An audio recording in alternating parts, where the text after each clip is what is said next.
อันนี้ก็อีกมือหนึ่งที่กำลังเดินทางวันนี้จะเดินทางจากนครบางไปปักแบงไปสร้างเรือนะทางนำไปทางน้ำคลองเรือก็เรือใหญ่เรืองามครับนี่โซเฟอร์สุดหล่อเดี๋ยวก็สภาพกันได้เนาะโอ้ครับมื้อนี้ก็คือวันที่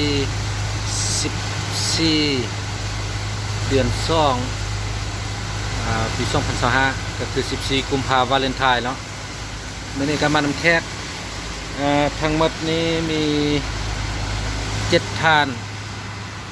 ด้วยกันนี่สภาพเรือถ่ายให้เบิ่งเด้อเรือก็ใหญ่ๆก็งาม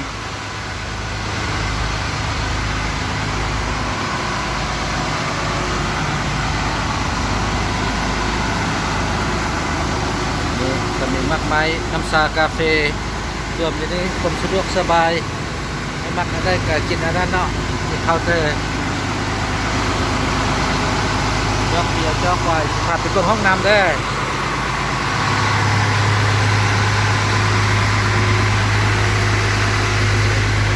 ห้องน้ำก็สะอาดจบน้ำ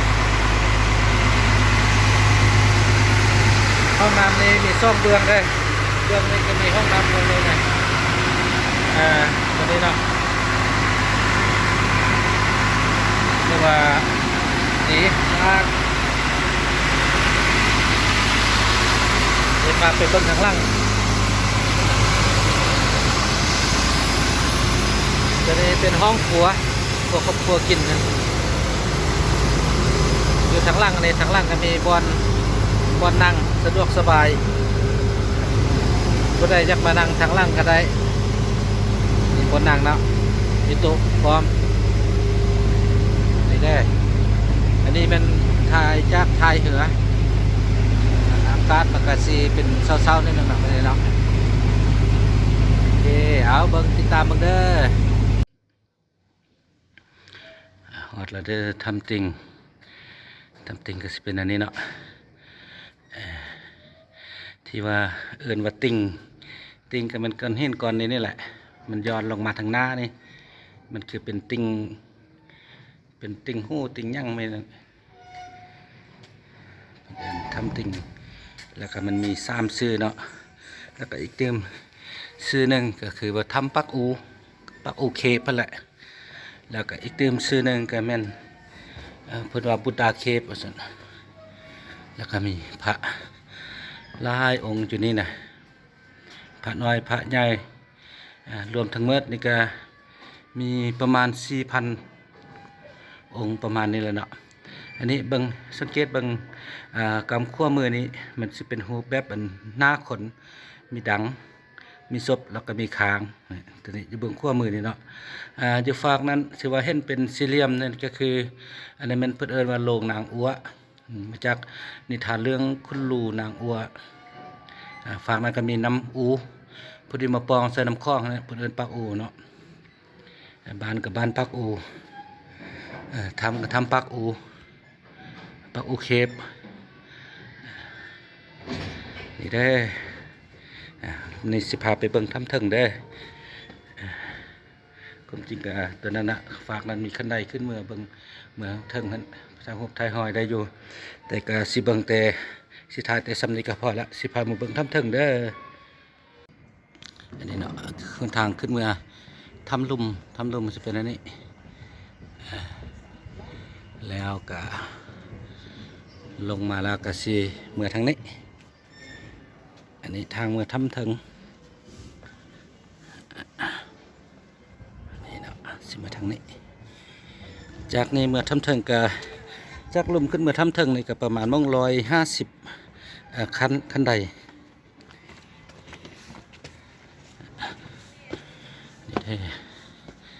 โอเคเอาเลยสิท้ายเบิ่งเต็มเด้ออันนี้เนาะเป็นทางขึ้นมาทำทางอันนี้มีบอนพักบอนพรเจอ resting point อยากพักอยากพรกินข้าวก็กินข้าวสวยพิกนิกลันช์เนาะนี่ฮะก็เริ่มต้นซื่อๆนี่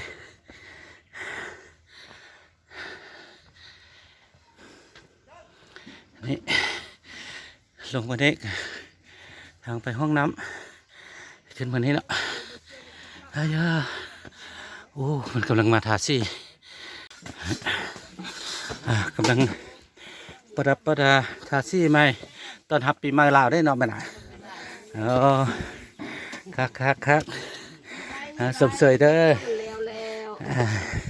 สมเสย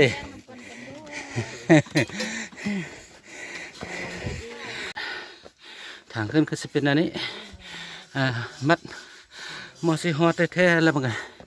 ที่สั้นขึ้นเมื่อเติมนี่มันสีสันไล่นะเที่ยวมอสิฮอตทำเถิงนี่ใหญ่แค่คนทันได้บ่เคยมาแล้วมาได้เด้อมาเยี่ยมมายามน้องเขาบ้างแล้วจะลืมได้มาทำจริงนี่ผู้ใดบุกขึ้นทำถึงแล้วไม่ไม่เข้ามาบุกหอดแล้วทำจริงนะฮัลโหลโอ้ it's very high steps here โอ้ฮัลโหลเด้อสุดท้ายก็ฮอดแล้วเยอะit's good for exercise ขึ้นมาก็จะเห็นผักกระจายเนาะผักกระจายนี้เพิ่นก็ตามความเชื่อถือเรากันมานี่ก็เพิ่นว่าเมื่อก่อนในผักกระจายนี่เป็นผักที่ว่าหล่อที่สุดเนาะหล่อสวยงามนั่นแหละไปทางใดผู้สาวผู้หญิงก็ลงก็ไล่ฉะนั้นเพิ่นเฮ็ดให้ตนเองแตกต่างจากจากความรอความงามมันเนาะเพิ่นก็ใช้นั่งสมาธิแล้วก็ใช้มือหนอกหัวลงแล้วก็เป็นหูพางเตี้ยแล้วก็ขี้ร้ายอันนี้ความเชื่อถือเนาะอย่าว่ากันเด้อ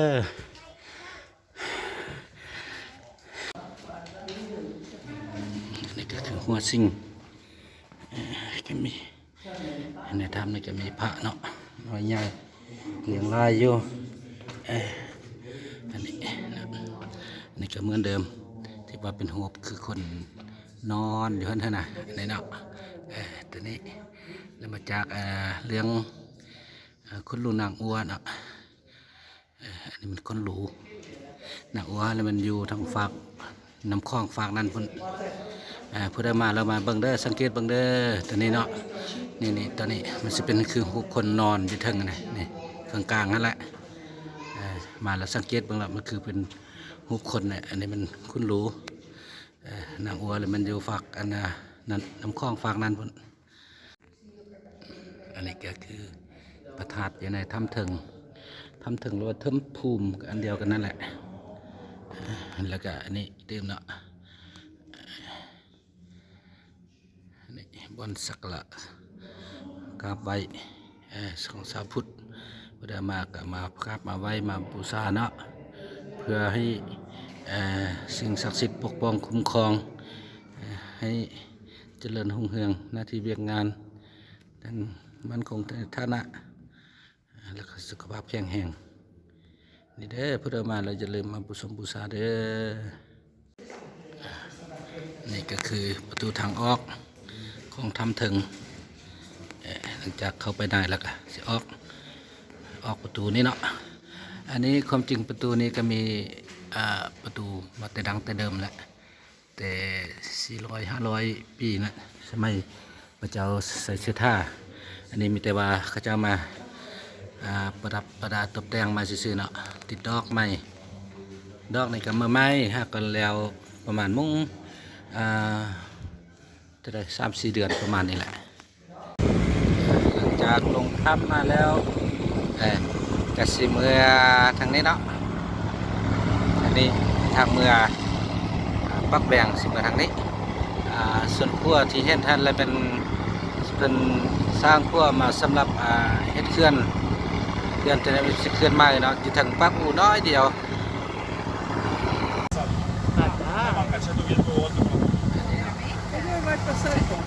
เด้อสุดท้ายให้เบิ่งแด่บ้านที่ว่าเพิ่นเฮ็ดเคลื่อนน้ำคลองใหม่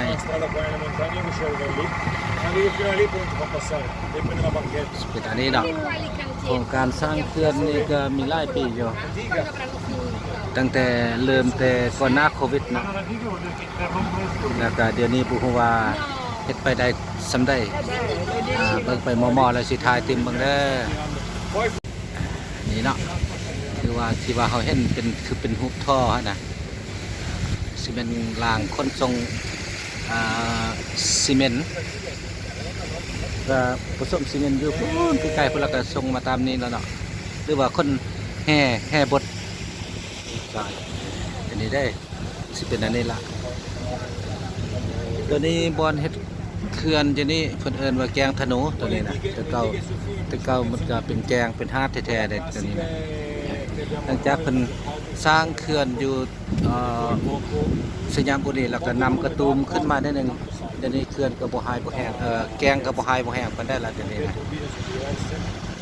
นี่เนาะแล้วก็มีบ้านหนึ่งอยู่ในเข้าไปในนี้เพิ่นเอิ้นบ้านห้วยยอบ้านห้วยยอนี่ก็ได้ยกอพยพได้ย้ายแล้ว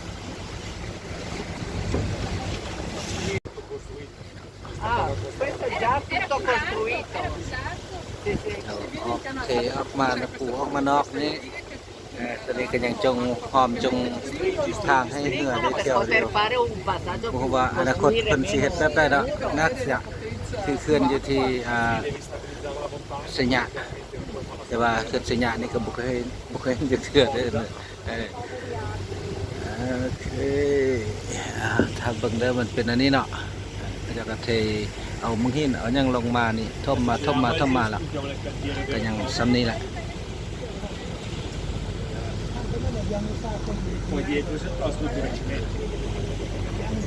นี่เนาะ Ah, eccola qua. โครงการนี้อีกเติม5 ปีนี่บุฮูว่าสิแล้วหรือบ่นี่ก็บุฮูรายละเอียดปานได้เด้อนี่นะมันกำลังสร้างแต่ว่าโครงการนี้มันเริ่มจากก่อนหน้าโควิดนี่2 ปีก็คือว่า2017เนาะ2017แล้วก็มาฮอต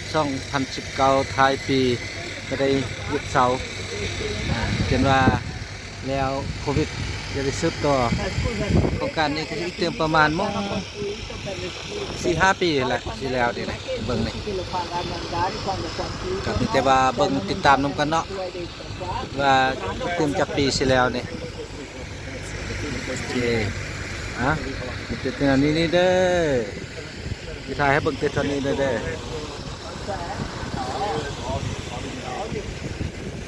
อันนี้ก็เดินทางเนาะออกซัมติงออกมากายบอลเขาเจ้าสร้างเขื่อนขึ้นมาน้อยเดียวก็มีผ้านี่เนาะอันนี้ผ้านี่ก็มีน้ำย้อยออกมานี่นี่ได้ทางหน้านี่ได้พุทธซุ่มเนาะมีแต่ว่าเบิ่งนำกันนี่ย้อยจักทางหน้านี่นะอันนี้นี่เนาะแต่ว่านำมาจากผ้าตัวนี้ท่านเพิ่นบ่ให้กินเด็ดขาดเนาะตัวนี้มันเพิ่นเอิ้นผ้าน้ำตาอันนี้มันน้ำตานางอัวให้แล้วก็น้ำตาย้อยลงมานี่เพิ่นห้ามกินเด็ดขาดในตัวนี้นะ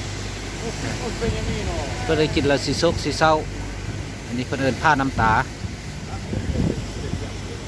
นี่เหมือนได้1กระสิแม่นล้านห้านแล้วนี่นะจะเดินทางมาฮอดบ้านล้านห้านเนาะ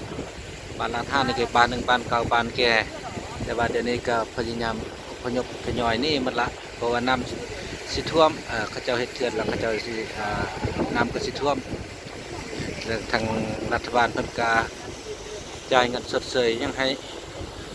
บ่ได้สิไปอยู่ทางใดก็มีกระจายกันไปหมดแต่นี่ก็ขั้วรถไฟอยู่บ้านนี่แหละล้านห้าน ทางขั้วมือนี้ก็คือทางไปจีนทางนี้ไปจีนทางซ้ายมือทางนี้ไปหลวงฮอบางแล้วก็ไปเวียงจันทร์ทางนี้อันนี้ขั้วอยู่บ้านลาดห้านก็รถไฟเป็นอันนี้เนาะวันนี้นี่ซิมิฮอตปักแวงตามการเดินทางนี่วันนี้นอนอยู่ปักแวงมื่ออื่นออกปักแวงไปไม่สายสื่อบ้านหน่อยไฮเมื่อกี้มีขมุรอดอยู่ในป่านี่เนาะเดี๋ยวนี้เพิ่นก็มาบุกมาเปิดมาเปลี่ยนเลยเนาะที่ว่าเอาชาวบ้านชาวบ้านย่อยให้แหละขึ้นมาถึงนั้นมายึดถึงนั้นแต่เห็นเหือนเรียบตามนั้นแมนมาอันนั้นเป็นเหือนจัดสั้นให้กับอาณาชาวบ้านที่ว่าทึกพ้นกระทบน้ำท่วมที่ว่าพระเจ้าเฮ็ดเขื่อนแล้วจะกระจายขึ้นมาถึงคนไทยเนาะเบิ่งเด้อจากเดินทางมาหลายชั่วโมงในการสอดละบ้านบ่อได้ก็ถึงแก่งหางน้อยยามนี้ก็ถือว่าหายสมควรเดินในกับเวลา1:30สิแวะดีเนาะแวะนิดน้อยหนึ่งบ้านนี่นะก็สิได้เดินทางต่อหลังจากเดินทางมาโอ้ยหลายชั่วโมงจะมาเดี๋ยวนี้เริ่มจักแล้วเข้ามาก็7:00 นออกเดินทางเดี๋ยวนี้ก็5:00 นเกือบครึ่งพอดี5:28กับพอดีเนาะเกือบครึ่งอย่างน้อยเดียวมวนๆละแขกก็แฮปปี้โอ้ยได้กินเบียร์ลาวเป็นว่าดีที่สุดคักมาเที่ยวลาวกินเบียร์ลาวได้แขกกันยอกกันมวนคิดว่าอีกเต็มประมาณ10 ปลาย20 นาทีก็ฮอดละปักแบงเอาเท่านี้กันเด้อ